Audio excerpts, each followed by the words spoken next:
So yesterday I mentioned that I would speak about protective meditations today. There are 4 guardian meditations, and these are traditionally taught to meditators, because whether we're doing Vipassana or Samatha meditation, these are recommended meditations that help support our practice and also help us be able to practice free of disturbances. When we're going to do something important, we should make sure that we can do it undisturbed. So sometimes when we're at work, there's security measures that people take to keep their workplace safe. And when we're on retreat, these 4 guardian meditations are something that we do in order to establish protection. Protection is best if it's established in advance, before there's a need for it. And these 4 protective meditations are recollection of the qualities of the Buddha, Buddhanussati, Metta Bhavana, or development of loving kindness, Asubha Bhavana, recollection of, or meditation on the foul aspects of the body, and Maranasati, recollection of death. So the first, Bodhanussati. Anusati means reflection or recollection, and Bodha refers to the qualities of the Buddha. And an example of how we can do this is when we recite Namo Tassa Bhagavato Arahato Samma Sambuddhassa. I forgot to look to see how this is translated, but we can say homage to the Blessed One, the pure and fully self-enlightened. So this phrase, we recite it before we take the precepts, we recite it before the Dhamma talk.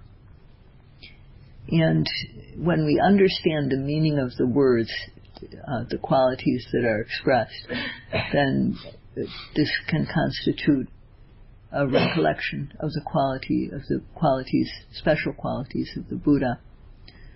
So, the first is arahato, or the word which comes from the word arahang.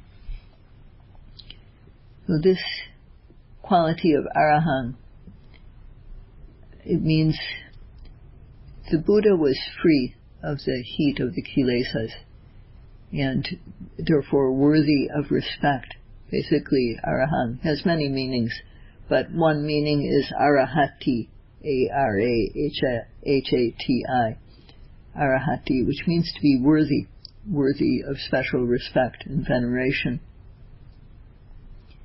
But the reason for that is the purity of the Buddha.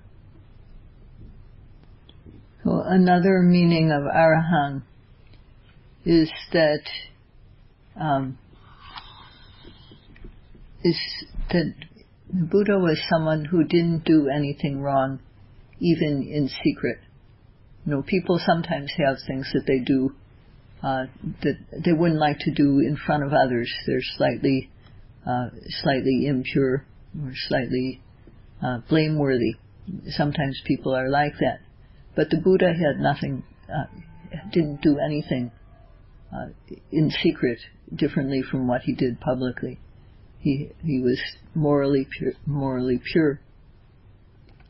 So this is another meaning of arahang. And because of this moral purity, and as well as purity, freedom from all the defilements, he was worthy of respect. So we can think of this when we recite arahato. It is homage to the person who is worthy of respect, completely pure and worthy of respect. And another quality that is expressed in this phrase is Sammasambuddha. Sammasambuddha means fully self-enlightened. So no one taught the Buddha how to become enlightened. Most of us, when we want to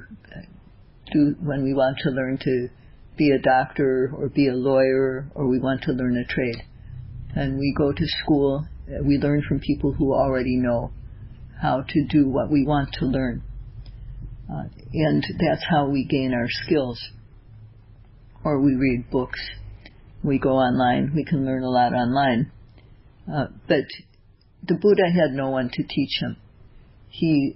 The way that a Buddha becomes enlightened is different from the way that we learn things, because he had no teacher to teach him. Buddhas become enlightened by fulfilling the paramis, the 10 perfections or qualities, beginning with dana or generosity, sila, morality, and including loving kindness, upekkha, panya, which is wisdom, and then effort. So it actually, in order, it would be generosity, morality, renunciation, effort, and after that I'm not sure of the order. But these are all wholesome mental qualities that a bodhisattva, one who's striving for Buddhahood, has to perfect. And this takes many, many lifetimes. According to the text, it takes 4 eons and 100,000 world cycles. So it takes a long, long time. And the bodhisattva who became the Buddhas, whose teaching we know now, he aspired to become a Buddha when he saw a previous Buddha, Dipankara Buddha. And he thought to himself, what good is it if only I achieve enlightenment, if only I cross over? Still there will be many thousands, many, many, many beings who cannot yet cross over. And if I work to become a Buddha, then I can help them, and otherwise they will suffer. So he had in mind to become like the Buddha that he saw. And the way to do that is, as I said, by fulfilling the paramis, the 10 perfections. And he had to also practice the 5 ways of giving things up, starting with as giving up things as small as his possessions, and then from there going progressively more and more difficult things to give away, including his limbs or organs, and finally giving away his life for the sake of Buddhahood, for the sake of developing the paramis. And also he had to develop the 3 practices: practice for the benefit of the world, practice for the benefit of his relatives or his race, and practice for the benefit of Buddhahood. So, and only after doing this was he ready to become enlightened. And even so, in his final lifetime, he had to leave the comfortable life that he had and spend 6 years doing austere practices. So the result of his development of the paramis was that he was able to uproot all the defilements. And when he did so, this uprooting the defilements included uprooting delusion, which meant that he could understand whatever it was that he put his mind onto. So we have the word Samma Sambuddha in this word. Buddha means one who knows, and Samma means correctly and completely, and Sam means by himself. So he is the one who we can say perfectly self-enlightened, or the one who knows correctly, completely by himself. So this is the literal meaning of Samma Sambuddha. When we recite Samma Sambuddhassa, we can have in mind that we are paying homage to the person who is fully self-enlightened, fully enlightened by himself. There are many benefits to doing this type of recollection. of the qualities of the Buddha, including freedom from danger, freedom from enemies, clarity of mind, ability to learn quickly, learn things that we don't already know, ability for knowledge to develop. These are some of the benefits, but the main one, the reason why meditators should do this type of meditation, is that when we meditate, sometimes very horrible and frightening images or sounds can arise during our sitting or just during our day. These can appear in our mind. But when we have the habit of reflecting on the qualities of the Buddha, we don't get afraid when we see these things that are very horrible and frightening. Sometimes people don't feel like they can have confidence in an individual, so it may be hard for them to, develop this type of feeling about the Buddha. But in that case, one can reflect on the qualities of the Dhamma, the teachings, the practice that we do. And this practice is described, one of its qualities is that it is good in the beginning, good in the middle, and good in the end. So how the Dhamma is good at the beginning is that when we hear good words, our mind feels calm. Our mind can feel peaceful just on hearing.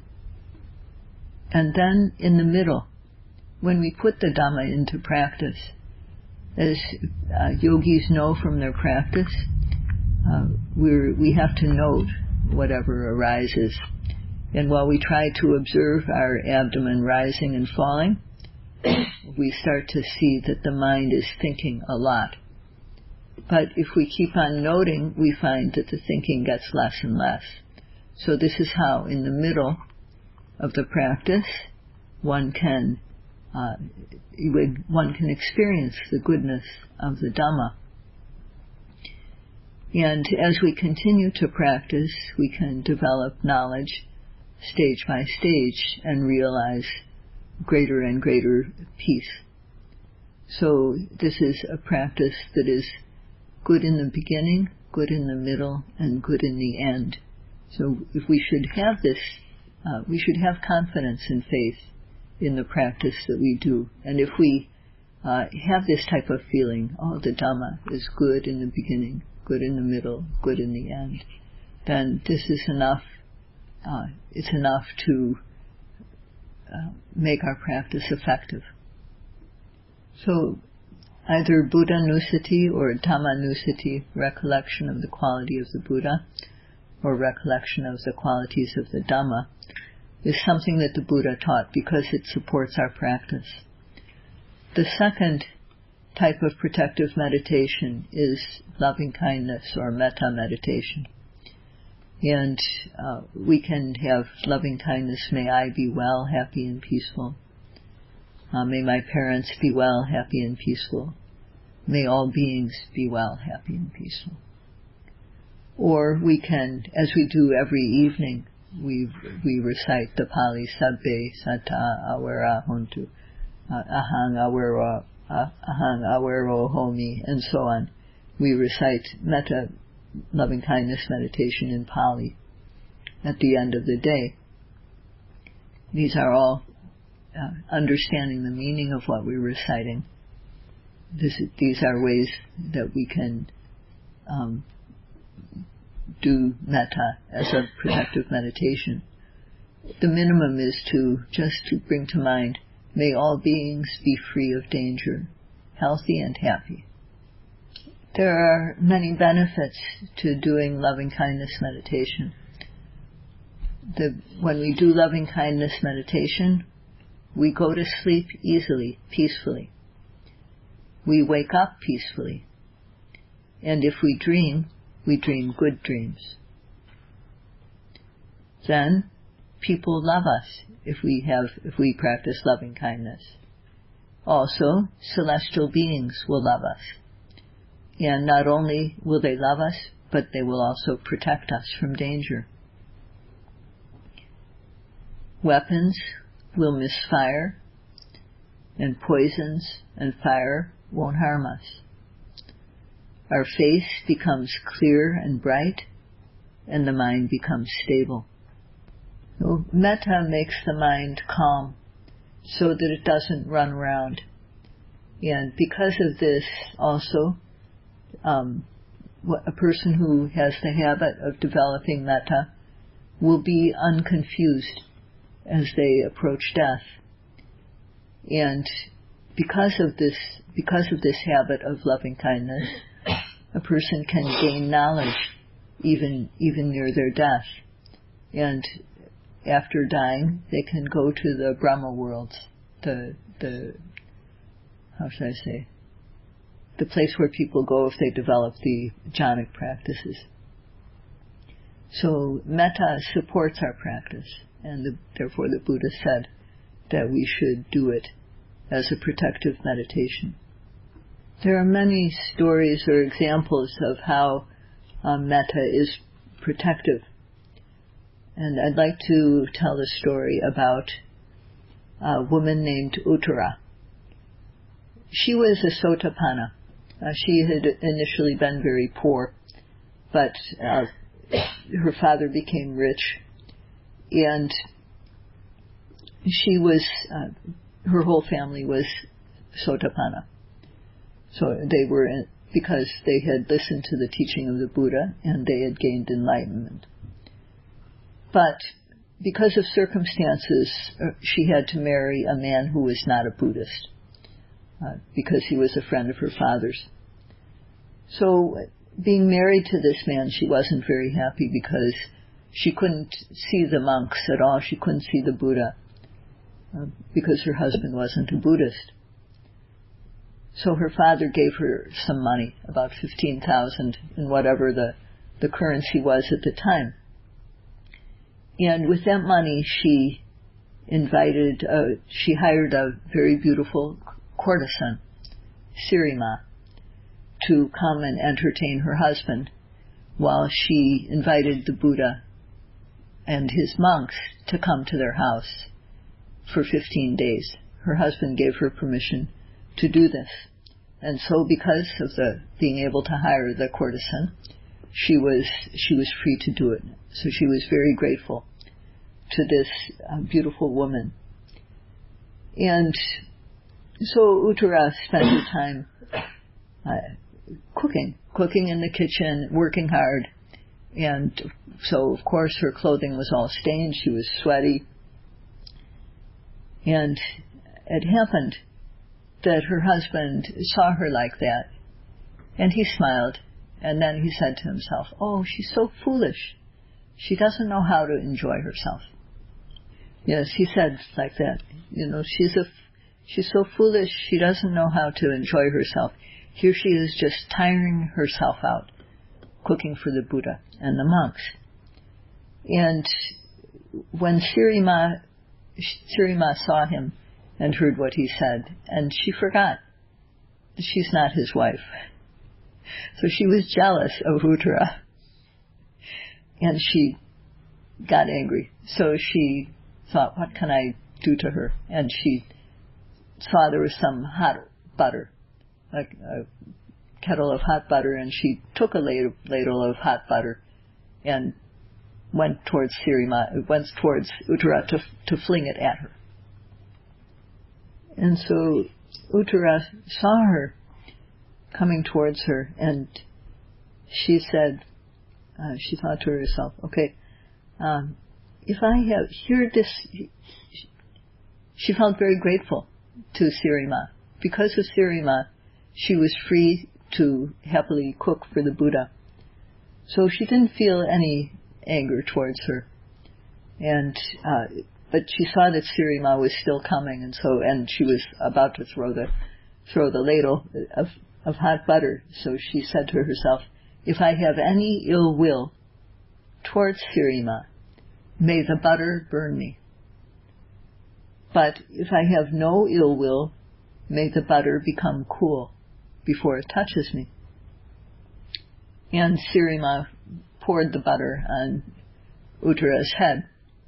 but it was completely cool, like water. So this is an example of how the attitude, an example from the scriptures of how the attitude of loving kindness can bring protection. It is, the Buddha said about this, to conquer the angry person with non-anger. So the third type of protective meditation is asubha bhavana, or reflection on the loathsome aspects of our own body.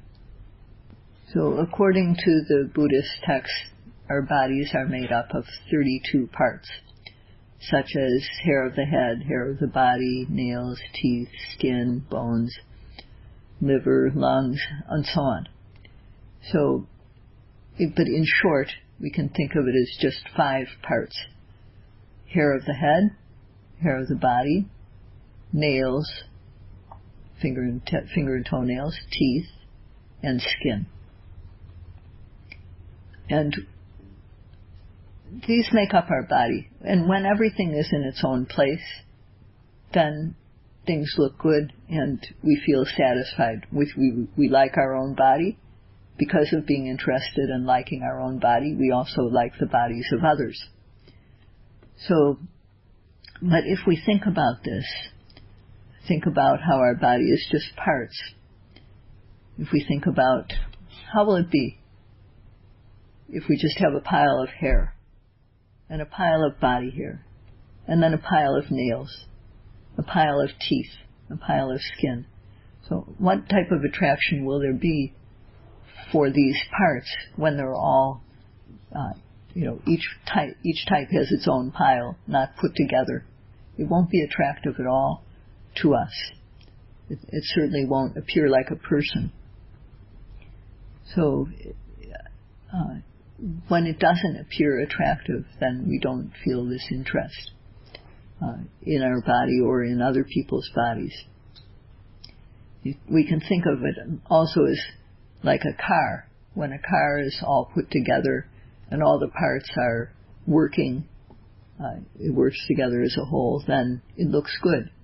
But just as parts, it doesn't have the same attraction for us.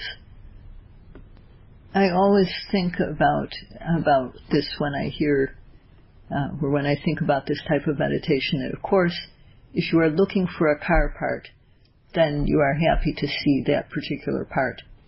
But when we don't see, if we're looking for a car, for example, and we just see parts, we won't, if there's no car there, but just a pile of parts, we won't feel the type of feeling that we have when we see an entire car. So when we look at the body, and we don't see it as a person, as a whole thing, but just see it as individual parts, we don't feel the same attraction for it as we do when it appears to be whole and it appears to be good. So the reason why we should do this type of meditation is that when we get a bit of concentration, then what can happen is that images of attractive people, attractive things can arise in our mind. And we may like these, we may feel fascinated or get attracted to them. If that happens, our meditation stops. But when we have the practice of looking at the body as parts, doing this asubha bhavana, if we do that in advance, when these type of attractive images, attractive people arise in our mind, there isn't any liking, there isn't any attraction for it, and the mind just keeps on noting, seeing, and the image goes away. So even if the liking does arise, the liking will go away easily. So this is a very good practice to do. The final type of protective meditation is recollection of the fact of death, maranasati, to reflect that our life is not lasting. Our death is sure to come. Our life will end in death. inevitable is death. So when we know that death is inevitable, then we'll think, okay, what do I need to prepare for going onward, for whatever is going to happen at the end of this life? What do I need to prepare? And the answer to that is that a person should live, we will understand that we need to live so that our actions, our speech, and our mentality are pure. So if we see that death is coming in advance, we can be prepared for it. It's like being able to see a snake coming in advance and being able to either deflect it or go somewhere else. So these 4 types of meditation are first of all, the recollection of the qualities of the Buddha or of the Dhamma, metta or loving kindness meditation, asubha bhavana or reflection on the foulness, loathsome aspect of the body, and maranasati, recollection of death. It's enough to practice each one of these for a minute in each day, for a total of about 5 minutes. And it's good to remember the meaning of the words that I explained, Namo Tassa Bhagavato Arahato Sama Sambuddhassa, when we do it, because that constitutes recollection of the qualities of the Buddha, if we bring that to mind. And when we do loving kindness, to remember the meaning of what we're chanting. So these are traditional meditations that are useful, are needed everywhere, but they're especially helpful to our practice. So I hope that all of you will be able to practice undisturbed and to gain the knowledge and peace that you so desire. Sadhu, sadhu, sadhu.